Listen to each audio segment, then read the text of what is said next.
श्री राम जय राम जय जय राम। श्री राम जय राम जय जय राम। श्री राम जय राम जय जय राम। श्री राम जय राम जय जय राम। श्री राम जय राम जय जय राम। श्री राम जय राम जय जय राम। सुख संपत्ति परिवार बढ़ाई,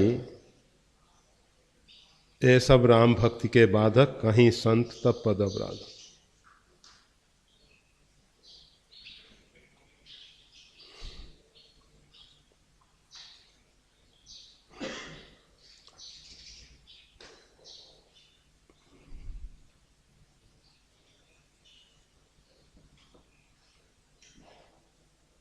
इतने प्रसंग को देख के मन में एक विचार आ सकता है कि सुख संपदा, परिवार और बड़ाई ये सब राम भक्ति के बाधक हैं, परंतु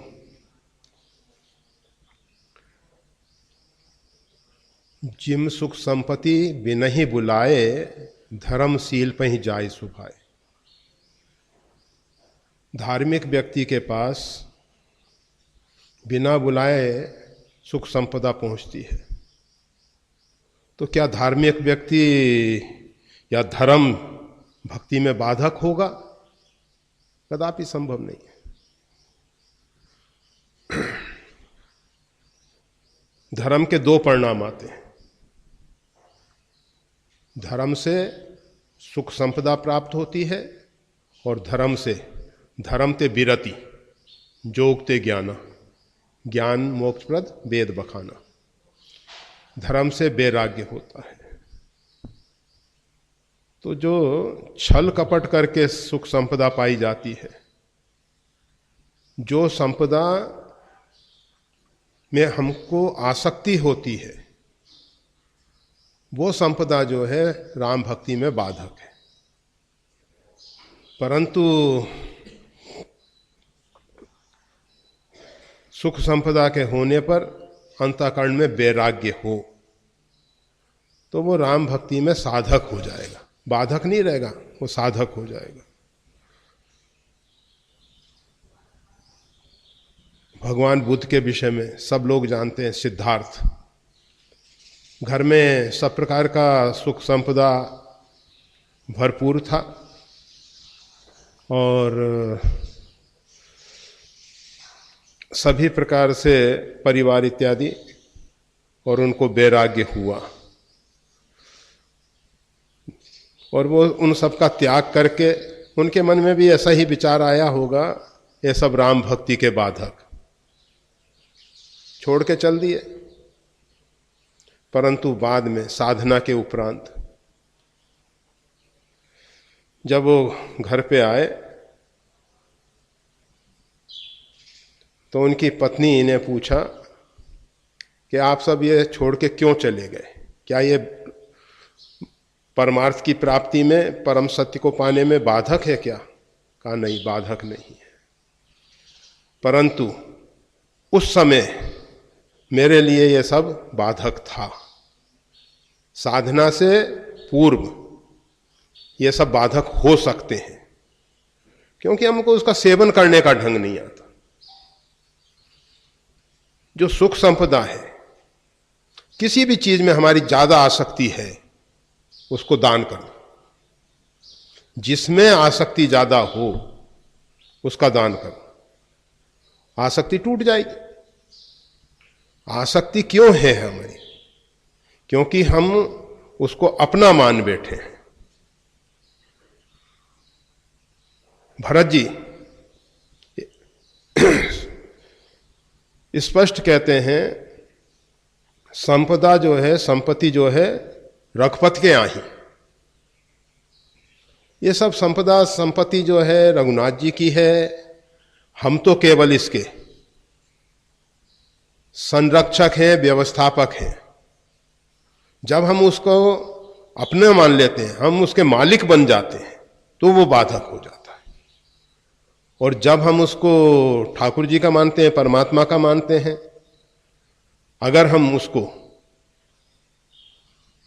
व्यवस्थित ढंग से उपयोग में नहीं लेते तो हम दोषी हैं। संपत्ति सब रखवत के आही, जो बिन जतन चलऊं तजताही, तो परिणाम न मोर भलाई।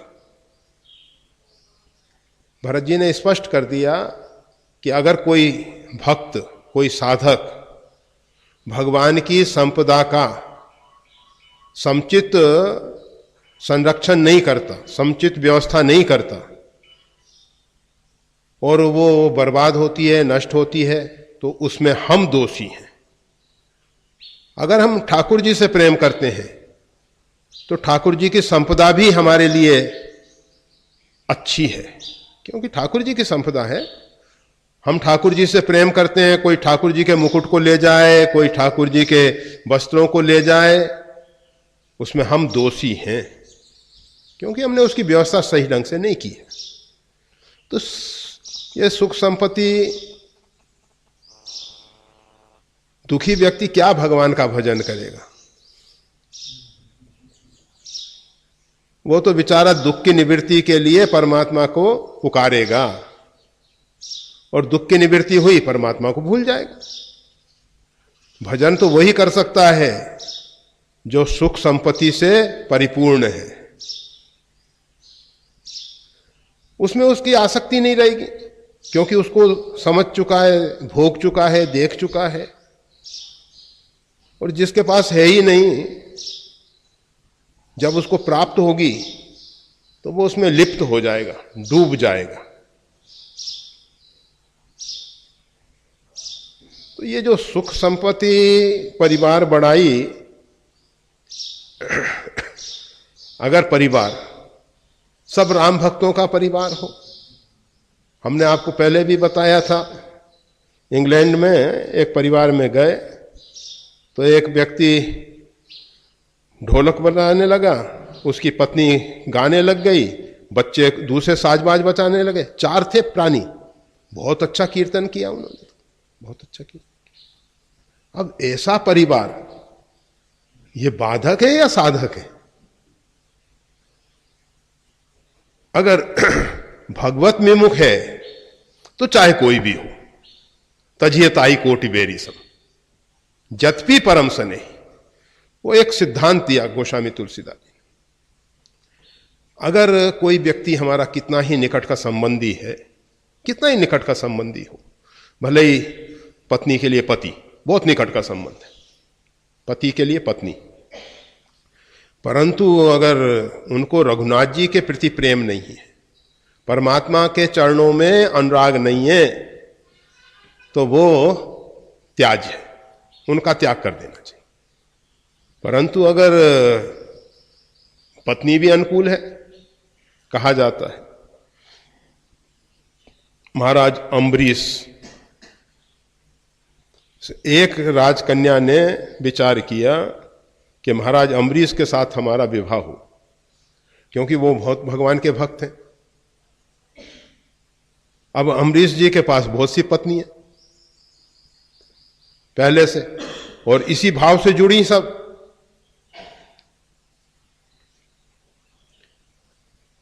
अम्बरीश जी ने कहा कि ठीक है, विवाह भी हो गया। अब अम्बरीश जी तो पूरी सेवा अपने हाथ से करते थे, सरजू जी से जल लाना, ठाकुर जी के लिए पुष्प चयन करना। राजा थे, राजा अम्बरीश, परंतु सब सेवा, चंदन उतारना, ठाकुर जी के मंदिर की सफाई करना, सब अपने हाथ से। अब राजा स्नान करने के लिए, सरजू जल लेने के लिए जाएं, तो इनकी जो सबसे छोटी पत्नी, वो क्या करे कि मंदिर की सफाई कर दे, चारों तरफ सफाई कर दे, पुष्प ला दे, तुलसी ला दे, और सब चंदन उतार के रख दे। अम्बरीश जी ने कहा देखो, मेरी सेवा में भागीदार मत बन, तुम्हें ठाकुर जी की सेवा करनी है, अपने लाल जी अलग रख लो और करो, उसमें मेरे को प्रसन्नता है। परंतु मेरी सेवा में तुम हिस्सा बांटो, वो अच्छी बात नहीं है। तो इस प्रकार का अगर कोई परिवार है, इस प्रकार की अगर पत्नी है जो सेवा में हाथ बढ़ाने के लिए तैयार है, जिसको भगवान के प्रति अनुराग है, प्रेम है, तो ऐसी पत्नी बाधक नहीं है, वो भी साधक। इसी प्रकार से बड़ाई की बात कही गई है। सुख, संपत्ति, परिवार, बड़ाई। बड़ाई मतलब मान प्रतिष्ठा। मान प्रतिष्ठा वैसे तो लोक मान्यता, अनल सम कर तप कानन दाहु, ये समाज में जो प्रतिष्ठा मिलती है तो तपस्या रूपी वन को जला के खाक कर देती है। परंतु अगर ठाकुर जी ने किसी को मान सम्मान दिया है, 50 व्यक्ति उसकी बात मानते हैं, उसके नेतृत्व में एक वर्ग विशेष चलने को तैयार है, सबको रघुनाथ जी की भक्ति में लगाओ ना। भरत जी ने संपूर्ण अयोध्या वासियों को त्याग तपस्या के द्वारा ऐसी प्रेरणा दी कि संपूर्ण अयोध्या वासी तपस्या में लग गए। तो अगर किसी को कोई पद प्राप्त हो जाए, मान सम्मान मिल रहा है और उसको पाके उसका सदुपयोग करे, सब मिला के एक सिद्धांत, सुख, संपदा, परिवार, बड़ाई, अगर इनका हम दुरुपयोग करेंगे तो रघुनाथ जी की भक्ति में बाधा। अगर इसको हम ठाकुर जी का मान लेंगे, हम जानते हैं कि इस हाड़ मांस के पुतले को कौन बड़ाई देगा, इसके अंदर वो चेतन श्री राम बैठे हैं, परमात्मा बैठे हैं, इसलिए इसको लोग सम्मान दे रहे हैं।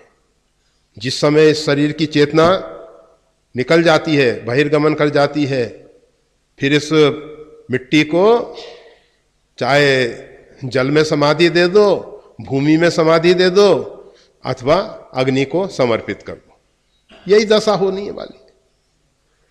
तो सम्मान किसका है? चेतन का सम्मान है, इस हाड़ मांस के पुतले का सम्मान नहीं है, मेरा सम्मान नहीं है, मेरे अंदर जो रघुनाथ जी हैं उनका सम्मान हो रहा है। जो बड़ होत सो राम बड़ाई। ये बड़ाई कहां से आई है? राम जी की दी हुई है, राम प्रदत्त है, परमात्मा प्रदत्त है। जो परमात्मा प्रदत्त है उसको हम बाधक कैसे मान लें भाई? सिद्धांत कह रहा है जो बड़ हो सो राम बड़ाई। सुसंग से बड़प्पन मिलता है, संतों के संग से बड़प्पन मिलता है।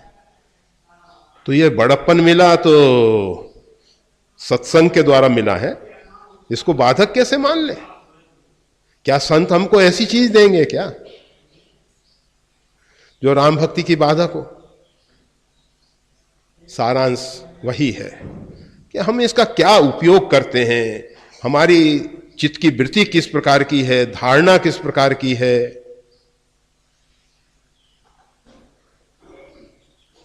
अहमदाबाद में एक नरसिंहदास जी महाराज हुए, अच्छे संत रहे, संत सभी अच्छे होते हैं। उन्होंने एक ऐसा कार्य किया है जो दूसरे संत के लिए जरा कठिन होगा। ये जो जगन्नाथ जी की रथ यात्रा उनके द्वारा ही प्रारंभ हुई और संतों की सेवा में पूरे भारत में अग्रगण्य गिने जाते थे, मतलब सबसे ऊंची कक्षा में उनका नाम लिया जाता था। परंतु वो क्या करते थे कि बाजरे की रोटी और दाल ऐसी सब्जी इत्यादि लेते थे। अब ठाकुर जी का तो वहाँ रोज का नियम कि मालपुआ तस्मई का तो भोग लगना ही है, ठाकुर जी का रोज का अभी भी चलता है, मालपुआ तस्मई का भोग लगना है। अब वो नहीं लेते थे तो कुछ लोगों ने एक अफवाह उड़ा दी कि ये तो भूत की उपासना करके सिद्धि पा ली है, इस कारण से ठाकुर जी का प्रसाद नहीं पाते। तो कहने का मतलब हमारा केवल इतना है, सुख संपदा मान प्रतिष्ठा सब हुए, परंतु उसका उपयोग वो संत सेवा में किए।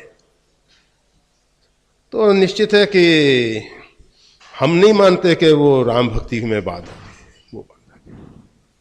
आप उसका उपयोग कहां और कैसे कर रहे हैं वो जरूर विचारनीय है। अगर उसको आप अपना मानते हैं तो आप अपराधी हो, हम अगर उसको अपना मानते हैं हम अपराधी हैं। और अगर हम उसका सदुपयोग करते हैं, हमको स्पष्ट अंदर से बोध है कि ये सब कुछ परमात्मा प्रदत्त है, परमात्मा ने कृपा करके हमको दिया है, हम इसका सदुपयोग करें। अभी वो एक सुदामा का चरित्र द्वारकाधीश में यही दिखा रहे हैं कि सब कुछ प्राप्त हो गया द्वारकाधीश की कृपा से सुदामा जी को, परंतु उन्होंने अपने बच्चों को फिर भिक्षा में लगाया। अच्छी बात है, हम उसको खंडन नहीं करते। वो चरित्र तो हम, वो बीच में ब्रेक आता है ना, उसमें थोड़ा थोड़ा अंश देख पाते हैं, पूरा तो हमने देखा नहीं। तो कहने का मतलब ये है कि सब कुछ होते हुए निर्लिप्त भाव से रहना। सब कुछ भरा है, सब कुछ है, पर फिर भी निर्लिप्त भाव से। सब कुछ होते हुए बाजरे की रोटी और जो कुछ भी दाल साग जो भी हो रहा है, तो कहने का मतलब सदुपयोग करो। सुख हो, भगवान ने दिया है, सुख को बांटो, खूब बांटो। जितना हम सुख बांट सकें उतना अच्छा होगा। संपत्ति को जितना हम बांट सकें बांटो। खाली हो जाए तो कोई बात नहीं, तब समझना कि बाधकता इसलिए भगवान ने ले लिया सब। और अगर ठाकुर जी को लगेगा कि इसका सदुपयोग हो रहा है, ठाकुर जी और देते हैं तो और बांटो, क्या फर्क पड़ता है। तो सारांश बस इतना ही है, इसमें कोई बाधक नहीं है, कोई बाधक नहीं है। बाधक हमारी मान्यता है, हमारी वृत्ति है, हमारी मोह है, हमारी आसक्ति है। साधारण लोग जो हैं सुख संपदा और अनुकूल परिवार पाके, मान सम्मान पाके परमात्मा को भूल जाते हैं। इसलिए ये सब राम भक्ति के बाधक, इसलिए राम भक्ति के बाधक हैं, ना कि ये सब बाधक है। ये सब बाधक नहीं है। इनको पाने से हमारी मानसिकता बिगड़ जाती है। और अगर किसी भी कारण से मानसिकता बिगड़ जाए, किसी भी कारण से, एक दुखी व्यक्ति है, जरूरी नहीं है कि भगवान की भक्ति ही करेगा, और एक सुखी व्यक्ति है, जरूरी नहीं है कि भगवान से विमुख होगा। बहुत से ऐसे व्यक्ति मिलेंगे कि सुख संपदा ऐश्वर्य के साथ साथ ठाकुर जी की भक्ति में भी बहुत आगे बढ़ सके। हाँ, अगर उसको अपना मान के और उसमें लिप्त हो रहे हैं तो अच्छा नहीं, और अगर ठाकुर जी का मान के ठाकुर जी की सेवा में समर्पित कर रहे हैं तो वो कल्याणकारी है। हमें तो ऐसा ही समझ में आता है। भगवान के भक्त वो सब प्रकार के देखे जाते हैं। पांडवा नाम धनंजय, पांडवों में धनंजय, युधिष्ठिर भी ठीक है कि उन्होंने जुआ खेला, वो गलत काम किया, परंतु जुए के माध्यम से भी हम तो हमेशा कहा करते हैं कि हम सबको एक प्रेरणा दी कि अगर कोई व्यक्ति कितना ही बड़ा सम्राट क्यों ना हो, पूरे भूमंडल का सम्राट हो, और दुर्व्यसनों में अगर फंस जाएगा, जुआ इत्यादि का, तो निश्चित है कि बर्बाद होने वाला है। तो वो तो एक हमको पाठ पढ़ा के गए, एक शिक्षा दे के गए अपने आचरण के द्वारा। हमको वो प्रेरणा लेनी चाहिए। हमको ऐसा नहीं सोचना चाहिए कि युधिष्ठिर जुआ खेले तो हम भी खेलें।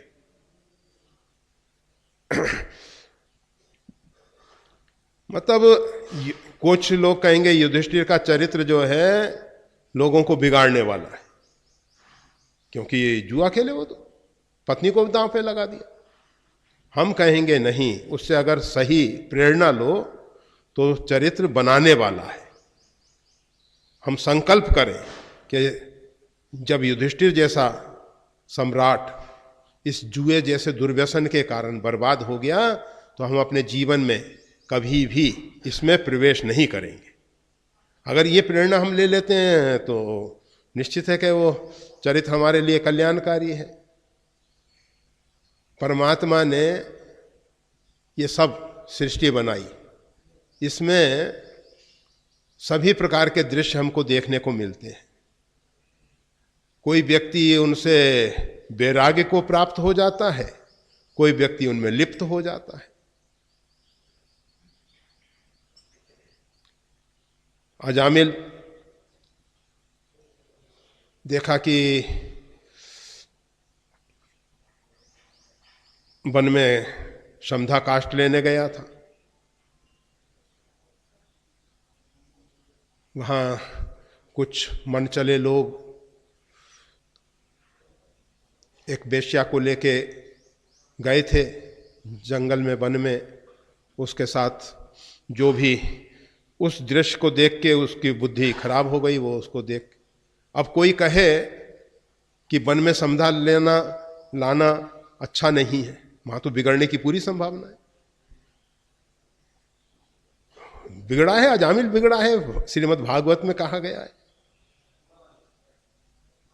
तो इसका मतलब वन में समधा लेने ही नहीं जाए। कोई भी परिस्थिति का, कोई भी वस्तु का, कोई भी व्यक्ति का अगर हम सही उपयोग करते हैं तो ठाकुर जी की कृपा से, और अगर ज़्यादा ही भय लगता है कि इनसे हम बिगड़ ही जाएंगे, तो हमेशा परमात्मा से प्रार्थना करते रहो, रक्ष माम पाहि माम, प्रभु रक्षा कीजिए, रक्षा कीजिए। अस्य देव प्रबल तब माया। ये सब जो हैं बड़े बड़े ज्ञानियों के मन बुद्धि को हरण कर लिए हैं, इसलिए आप कृपा करें, आप कृपा करें तो भगवान रक्षा करेंगे। और भगवान को अगर लगेगा कि ये सब बाधक हैं तो वो देंगे ही नहीं, और अगर दिया है तो छीन भी लेंगे।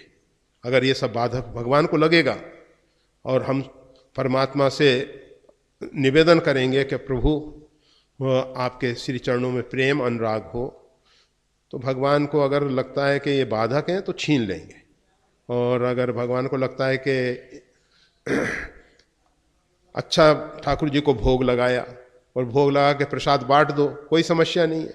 प्रसाद को केवल अपने तक खाने के लिए रख लो, समस्या पैदा कर देगा। तो कोई भी चीज है, कोई भी वस्तु है, तुम ही निवेदित भोजन करही, प्रभु प्रसाद पट भूषण धरही। पट भूषण धरही, वहां तो भक्ति में कहा जा रहा है। ये मतलब 14 प्रकार के मार्ग बताए हैं भगवान के रहने के लिए। भक्तों का हृदय जो है किस प्रकार से निवास स्थान बन सकता है, तो उसके लिए 14 प्रकार से महर्षि वाल्मीकि ने, उसी में ये सब बातें कही गई हैं।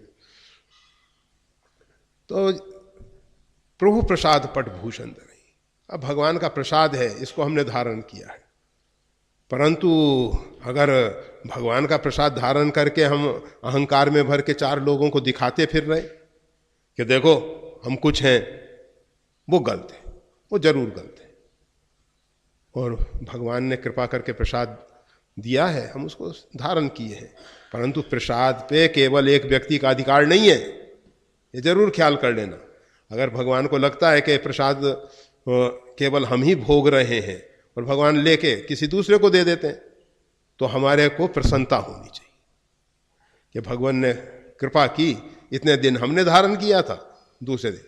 परंतु ऐसी परिस्थिति में इंसान जो है परेशान हो जाता है कि ठाकुर जी ने ये क्या कह दिया। गए थे जमुना नहाने, नर्मदा नहाने, गंगा नहाने, और गले की चेन चली गई। अरे चैन को भगवान को समर्पित करके प्रसाद रूप में हम धारण करते और जाते समय सोच लेते अगर चली जाती तो सोच लेते हैं कि ठाकुर जी ने किसी दूसरे को प्रसाद दे दिया है, हम इतने दिन तक इसको जो धारण किए, इतना ही हमारा बहुत बड़ा सौभाग्य, परेशानी नहीं आती। परंतु हम उसमें परेशान होते हैं। सब खेल मन का है, मन बंधन और मोक्ष का कारण है। अगर हम मन में एक प्रकार का चिंतन करते हैं तो बंधन में फंस जाते हैं, परमात्मा का चिंतन करते हैं उसी मन से तो बंधन से मुक्त हो जाते हैं। अब कोई कहे कि मन खराब है, हम खराब हैं जो उसका हम दुरुपयोग कर रहे हैं। अगर हम मन का सदुपयोग करें तो वो बाधक नहीं है। तो बस हम इस विषय में सुख संपत्ति परिवार बढ़ाई, ये सब राम भक्ति के साधक, ये सब राम भक्ति के बाधक, दोनों बातें संभव हैं। और कहीं संत तब पद अपराधक, आपके चरण कमलों के जो अनुरागी संत हैं वो दोनों बातों को स्वीकार करते हैं। संत तो एक सिद्धांत देते हैं, जाही विधि राखे राम ताही विधि रही है। महलों में राखे चाहे झोपड़ी में बास, जहां उनकी इच्छा हो।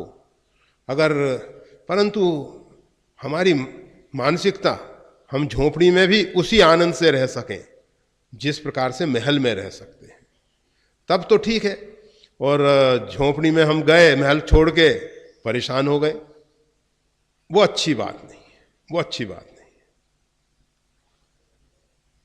या झोपड़ी छोड़ के महल में आए, अहंकार से भर गए कि ओह मैं देखो कितना वैभव वाला हूं, कितनी संपत्ति वाला हूं, वो बाधक है, वो बाधक है। वैसे जिस प्रकार से प्रभु जिस परिस्थिति में हमको रख रहे हैं, परमात्मा के दिए हुए उपहार, चाहे वो नरक हो चाहे वो स्वर्ग हो, जहां तहां देख धरे धन बाना, स्वर्ग नरक अपवर्ग समाना। उनकी दृष्टि में तो स्वर्ग है, नरक है, मोक्ष है, सब समान हो गया, क्योंकि उनको तो सब जगह अपने आराध्य परमात्मा सीताराम जी का दर्शन हो रहा है।